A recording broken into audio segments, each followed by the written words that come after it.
So, welcome back. Sorry, I have to crouch here. And what we're doing in this one is having a look at the effect of pH on the rate of an enzyme-catalyzed reaction. The enzyme is catalase. The organism that's got the catalase in it is the yeast, and the independent variable, the pH, is spread out in these tubes from 0 pH, highly acidic, to 14, which is highly basic. And in the middle, of course, we've got what was our pure water, which was 7. It's not pure water anymore because it's got some cabbage indicator, which gives it this sort of colour. And it's gone cloudy because I've put the yeast suspension in there. So I put around about the same amount of yeast in each one. It's not the most brilliant lab in the world in terms of precision, but it's all right. So I'm going to get some fresh hydrogen peroxide out, and the reason is that hydrogen peroxide does dissociate spontaneously. So it does that 2H2O2 arrow 2H2O plus O2. It does it by itself, and you can tell because it starts to produce bubbles after a little while. Now I've left this yeast in the pH solutions for around about half an hour. And the reason I've done that is so it acclimatizes. If I'd put it in and done the experiment straight away, it wouldn't yet have acclimatized to its new pH, so it wouldn't have had an effect. Hopefully it will have an effect now. I've got really no idea how this experiment is going to work, but the first thing I know is that I need to have a control.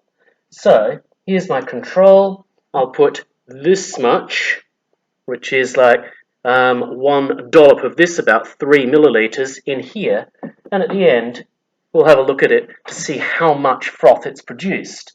I know it's going to produce some bubbles because it's hydrogen peroxide, 3%.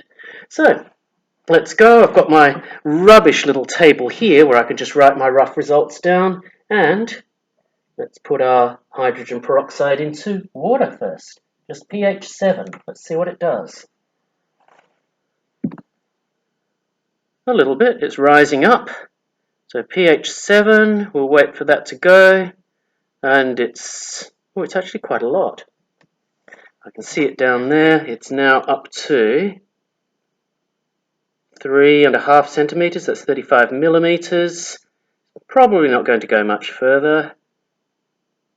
That highest one did reach over 4, it's 42 millimeters now, and the very highest it went to, I think, was about 44. So I'll write that down as 44 milliliters for pH 7. And then everything else depends on that. Actually, let's see if it's going any further now, because last time it did. No, that's good. So now I'll start at the other end and put this in pH 0 and the same amount in pH 1. And we'll pick those up to see what they're doing. pH 0 is doing nothing. pH 1, honestly, I think those bubbles came from me putting it in. I think the bubbles came from the pipette rather than any reaction because it's not doing anything. But I'll write it down anyway because the bubbles are there. So it's pH 0, nothing much happening. pH 1, definitely something is happening. This is pretty good. I'll leave that for a while. It's got to 10 millimeters, and I'll write that down. So 0, nothing, and 1 is 10 millimeters. And I'll check it in a while to see if it does anything else, but pH 0 is clearly doing 0. Let's try the next one. Let's just have a look at pH 1 again. It's got a little bit further than what it did before, I think, so it's, as indeed, that's 20 millimeters, sorry. So I'll change that as it goes along because I want the maximum and I don't want to like bore you stupid by waiting for each one to do it. So let's put our thingies into here. We'll have a look at that in a minute. That's quite warm now. Let's see, that's gone to 32. Okay. It's gone to 32. Write that down, and let's have a look at what 3 is doing. Here it is, and 4. That's coming on nicely as well. That's not an expected result. 3 seems to be less than 1. So let's have a look at these. I'll just have to let them react in their own way. So that's up to 42, which is not what I expected. Okay, good. Oh, these are going quite well also. So let's do the rest of the acids now. pH 4, pH 5. I have a terrible feeling I didn't put as much hydrogen peroxide into some of them as I did the others. So let's have a look. This one now is pH 2, and that's up to 3.8 and going further, 38 millimeters. pH 4, oh, I can see it's been up higher.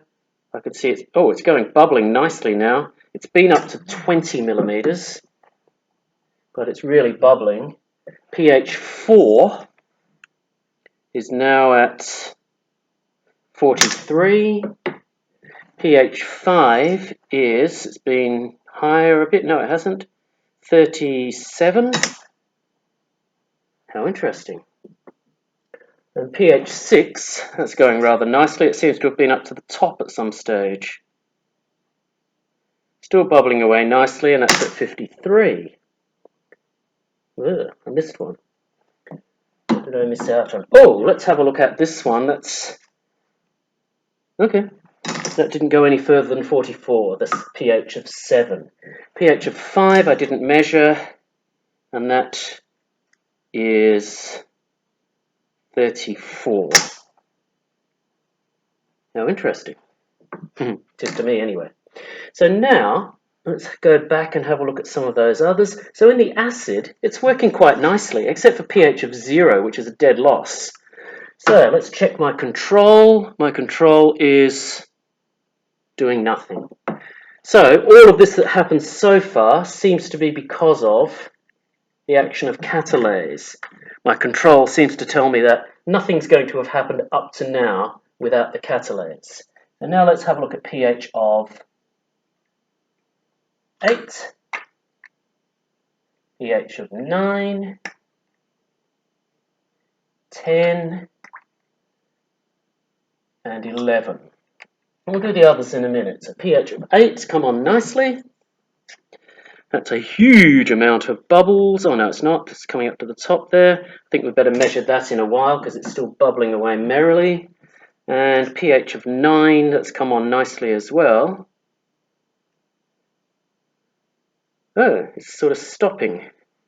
All right, we'll measure those in a little while, and I'll just finish it off and do 12, 13, and 14. 13 and 14. Whoa, that wasn't very much. Oh, sorry, squirted it out there, so that goes up to what the others are. All right, so let's have a look at 14. Yep, there's a bit of action there. It's getting up to 1 centimeter. Good. And the others are all doing nicely as well. So, let's have a measure of them. This one, gosh, I didn't expect that much, but that's very good. So that's bubbled above the tube at 45. So, there's an interesting thing going on here, that pH actually doesn't appear to change it all that much, except for pH of 0. It's done utterly nothing. And so the rest have gone up to, well, I better write them down because I'm going to give you these results. And let's see what's happened. So pH 14 is 50. pH 13 has gone over the top, and that was about 55. Millimeters is the unit. pH 12 has been up to 45. pH 11's been up to 50.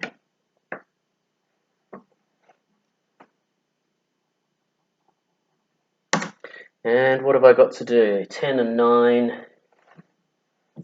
10 has been up to 34. 9 has been up to 42.